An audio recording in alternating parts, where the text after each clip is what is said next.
Hello friends, welcome to Defence Matrix. तो हम लोग काफ़ी टाइम से वेट कर रहे थे लाइट यूटिलिटी हेलीकॉप्टर्स के अपडेट का, क्योंकि काफ़ी टाइम से इन हेलीकॉप्टर्स के बारे में ज़्यादा कुछ सुना नहीं गया और ना ही इनके ऑर्डर्स जो हैं ये इंडियन आर्म फोर्सेस द्वारा दिए गए।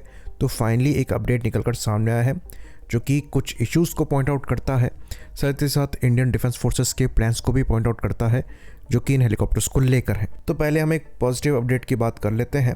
तो लाइट यूटिलिटी हेलीकॉप्टर्स को लेकर जो अपडेट आ रहा है वो ये है कि इस साल के सेकंड क्वार्टर तक इन हेलीकॉप्टर्स के ऑर्डर्स दिए जा सकते हैं चीता और चेतक हेलीकॉप्टर्स को रिप्लेस करने के लिए, जो कि पेंडिंग है कुछ लास्ट सर्टिफिकेशन और फिक्सिंग की वजह से। तो यहाँ पर जो मेन डिले हुआ था ये ऑटो पायलट सॉफ्टवेयर की प्रॉब्लम की वजह से हुआ था, जो कि एक्चुअली हम प्रिक्योर करते हैं फ्रेंच कंपनी साफरान इलेक्ट्रॉनिक्स से, जहां पर कोविड की वजह से डिले हो गई थी, जिसकी वजह से ये सॉफ्टवेयर हमें मिल नहीं पाए थे। तो अब ये जो फ्लाइट कंट्रोल सिस्टम सॉफ्टवेयर हैं ये एचएएल को मिल चुके हैं, जिसके दो पार्ट हैं, पहला बेसिक है, दूसरा स्टेबलाइजेशन है। ये अब LUH में इंस्टॉल हो रहा है और अब इस सॉफ्टवेयर के साथ सर्टिफिकेशन टेस्टिंग जो है वो बाकी है, जो कि अब चलेंगी, जिसके ख़त्म होने के बाद ही ये हेलीकॉप्टर डिलीवरीज के लिए तैयार हो पाएगा। बाकी कुछ यहाँ पर एडजस्टमेंट भी पेंडिंग है, जिसको लेकर एचएएल द्वारा फॉरेन हेल्प देखी जा रही है। एक डच लैब को भी यहाँ पर कांटेक्ट किया गया है इस पर्टिकुलर एडजस्टमेंट के लिए, और एचएएल का ये मानना है कि इस साल के पहले या फिर सेकंड क्वार्टर तक ये चीज़ें फिक्स हो जाएंगी। बाकी इन हेलीकॉप्टर्स को लेकर जो मेन टेस्टिंग थी और सर्टिफिकेशन थे, जैसे कि ग्राउंड सिस्टम्स हो गए, ground test vehicle endurance runs हो गए, उसके बाद फ्लाइट टेस्टिंग हो गई, फिर hot weather trials, cold weather trials, sea level trials, ये सारे कंडक्ट कर लिए गए, जिससे ये चीज़ प्रूव हो गई कि जितने भी स्टाफ क्वालिटी रिक्वायरमेंट्स थी बेसिक हेलीकॉप्टर सर्टिफिकेशन की, वो सेटिस्फाइड हो रही हैं। बाकी इंडियन आर्मी द्वारा अभी तक कॉन्ट्रैक्ट इसलिए साइन नहीं किया गया क्योंकि आर्मी का ये मानना है कि जितनी भी पेंडिंग चीज़ें हैं वो पहले सॉर्ट आउट हो जाएं, उसके बाद ही आर्मी आगे बढ़ेगी इन कॉन्ट्रैक्ट को साइन करने के लिए। पर एचएएल का ये मानना है कि कॉन्ट्रैक्ट साइनिंग के बाद जो लीड टाइम डिलीवरी से पहले एचएएल को मिलेगा वो करीबन 2 साल का होगा, और इस टाइम पीरियड में जितनी भी पेंडिंग चीज़ें हैं वो सॉर्ट आउट कर ली जाएंगी। इसलिए एचएएल का ये मानना है कि ये कॉन्ट्रैक्ट जल्द से जल्द साइन कर लेना चाहिए। बाकी एचएएल ने पहले ही करीबन 6 हेलीकॉप्टर्स बना लिए हैं। तो ये चीज़ हम जानते हैं कि ये हेलीकॉप्टर्स बहुत ही ज़्यादा इंपॉर्टेंट हैं। ये पुराने चेता और चीतक जैसे हेलीकॉप्टर्स को रिप्लेस करने के लिए इस्तेमाल किए जाएंगे, जो कि हम कई दशकों से इस्तेमाल कर रहे हैं और अब इनकी लाइफ को एक्सटेंड करके ही इस्तेमाल किया जा रहा है। तो आर्मी एविएशन कोर की खुद की ऐसे करीबन 225 हेलीकॉप्टर्स की रिक्वायरमेंट एग्जिस्ट करती है, पर शुरुआत में यहाँ करीबन 110 हेलीकॉप्टर्स को देखा जा रहा है। तो ये 3 टन वजनी हेलीकॉप्टर करीबन 1000 किलोग्राम का, यानी कि 1 टन का अंडर स्लंग लोड कैरी कर सकते हैं। वहीं पर यूज़फुल लोड यहाँ पर 1220 किलोग्राम्स का हो सकता है। बाकी मैक्सिमम रेंज यहाँ पर 600 किलोमीटर की बताई जाती है और एंड्योरेंस ऑलमोस्ट 3.5 आवर्स का है। मेन यहाँ पर जो सबसे इंपॉर्टेंट चीज़ है ये सर्विस सीलिंग है, जो कि 6500 मीटर्स की बताई जाती है। यहाँ पर सिंगल शक्ति इंजन को इस्तेमाल किया जाता है, जो कि फ्रेंच साफरान आर्डिनेंस इंजन का ही एक वर्जन है। वहीं पर इस पूरे हेलीकॉप्टर का जो वज़न है ये 3 टन से कुछ ज़्यादा है। तो यहाँ पर एक बार में करीबन 6 ट्रूप्स कैरी होने में सक्षम होंगे और करीबन 2 स्ट्रेचर्स भी एक बार में मेडिकल ऑपरेशंस के दौरान कैरी किए जा सकेंगे।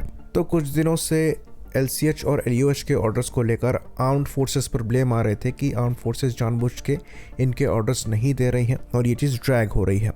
पर अब रियलिटी सामने आई कि इंपॉर्टेंट सर्टिफिकेशंस और सॉफ्टवेयर इंस्टॉलेशंस ये पेंडिंग थे, जिसकी वजह से ऑर्डर्स नहीं दिए जा रहे थे।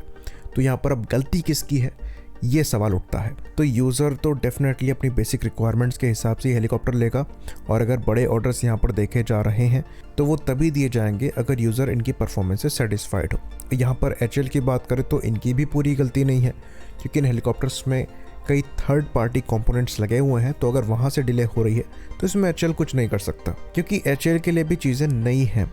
शुरुआत में आपको चीज़ें थर्ड पार्टी से सोर्स करनी पड़ती हैं, जो क्रिटिकल चीज़ें हैं खासकर वो धीरे धीरे आप वैसे इंडिजिनस सिस्टम्स पर काम करते हैं, और अल्टीमेटली जो फॉरेन कंपोनेंट्स से या फिर सॉफ्टवेयर्स हैं इनको आप इंडिजिनस सॉफ्टवेयर्स या फिर कंपोनेंट्स से रिप्लेस करते हैं।